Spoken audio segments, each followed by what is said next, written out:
میرے محترم بھائیوں، یہ گرمی کیا ہے؟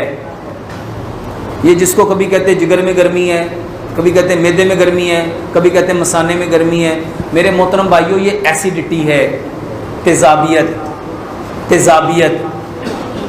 میرے محترم بھائیوں، جب جسم میں ایسڈ زیادہ بنتا ہے تو اس کی وجہ سے تیزاب ہیٹ پیدا کرتا ہے، جلن پیدا کرتا ہے، گرمی پیدا کرتا ہے۔ اور میرے محترم بھائیوں، تیزاب کے لیے کبھی دوائی کے چکر میں نہ پڑنا، تیزاب کے لیے کبھی دوائی کے چکر میں، جو پڑھے لکھے لوگ ہیں نا، تیزاب کو جب الکلائن پراپرٹی والی کوئی چیز دے دی جائے، وہ ایسڈ کے ساتھ الکلی مل کے اس کو نیوٹرل کرتی ہے۔ میرے محترم بھائیوں، صرف کھانا چبانا شروع کر دو، صرف کھانا، ایک لقمے کو کتنا چبانا ہے؟ 32 بار۔ اس کو سمجھو میرے محترم بھائیوں، اللہ تعالیٰ نے دانت کتنے دیے؟ 32۔ کیوں دیے؟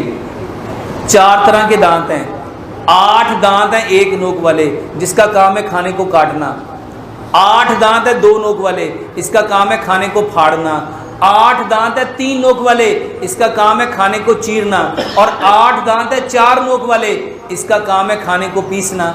دانتوں کا کام تھا کھانے کو کاٹنا، پھاڑنا، چیرنا، پیسنا۔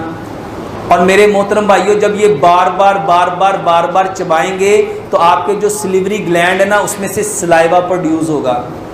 یہ لعاب دہن، یہ جو آپ کا سلائیوا ہے میرے محترم بھائیوں، یہ الکلائن ہے، یہ الکلائن ہے۔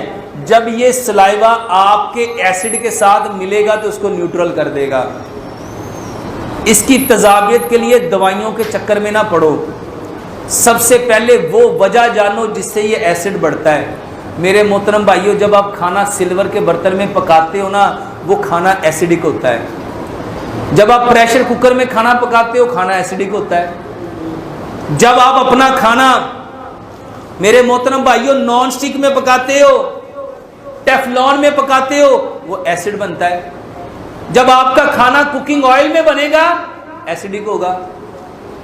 میرے محترم بھائیوں، آسان سا حل بتا دیتا ہوں، یہ جو مٹی کے برتن ہے نا، اس میں جو کھانا پکے گا وہ الکلائن پراپرٹی رکھے گا۔ یہ آپ کی تیزابیت، آپ کی گرمی، صرف میرے محترم بھائیوں گڑھے کا پانی پیو۔ گڑھے کا کیا کرو؟ اللہ کی قسم کھا کے کہتا ہوں، ایک بندہ صرف 30 دن جو کہتا ہے میرے جگر میں، مثانے میں، پتے میں گرمی ہے، میرے جگر میں، میرے معدے میں، میرے مثانے میں گرمی ہے، صرف کیا پیے؟ صرف کیا پیے؟ صرف گڑھے کا پانی۔ کوئی دوائی ہے؟ اس کو سمجھو، جو پانی رات جہاں بسر کرتا ہے وہ اس کی خوبیاں لے کے آتا ہے، اس کے گن لے کے آتا ہے۔ میرے محترم بھائیو، اللہ تعالیٰ نے ہمیں کس چیز سے پیدا کیا؟ مٹی سے۔ واپس کہاں جانا ہے؟ مٹی میں۔ اور کل قیامت والے دن کہاں سے اٹھائے جانا ہے؟ مٹی میں۔ اس گرمی کے لیے بہترین چیز، مٹی کے برتن میں کھانا پکاؤ، مٹی کے برتن میں کھانا کھاؤ، مٹی کے برتن میں پانی پیو۔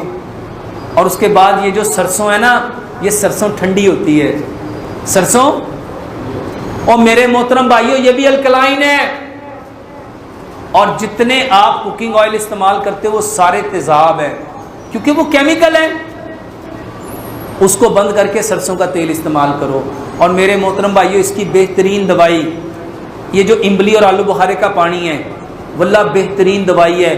آج کل یہ جو تخم ملنگا ہے میرے محترم بھائیوں، بہترین دوائی ہے۔ یہ جو اسپغول کا چھلکا ہے، بہترین دوائی ہے۔ یہ جو گڑ والی سکنجوی ہے، بہترین دوائی ہے۔ اور اس کے بعد میرے محترم بھائیوں، یہ جو گوند کتیرا ہے، اس کو دودھ میں ڈال کے، اس کو پانی میں ڈال کے، اس کو گڑ والی سکنجوی میں ڈال کے میرے محترم بھائیوں یہ پیو، بہترین دوائی ہے۔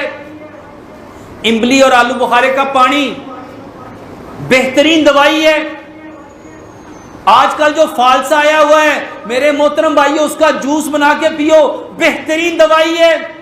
آلو بخارا بہترین دوائی ہے، خرمانی بہترین دوائی ہے۔ اور میرے محترم بھائیوں، کتنی چیزیں ہیں، ہم سارے کے سارے دوائیوں کے چکر میں کیوں پڑتے ہیں؟ میرے محترم بھائیوں، ڈاکٹر اس لیے آپ کو نہیں بتاتے کہ ان چیزوں سے ان کو پیسے ملیں گے، وہ تو آپ کو وہ بتائیں گے جس سے وہ کما سکیں۔ ایک مہینہ، چلو بہت زیادہ ہے، 10 دن آپ پی کے دیکھ لو، آپ خود بتاؤ گے کہ الحمدللہ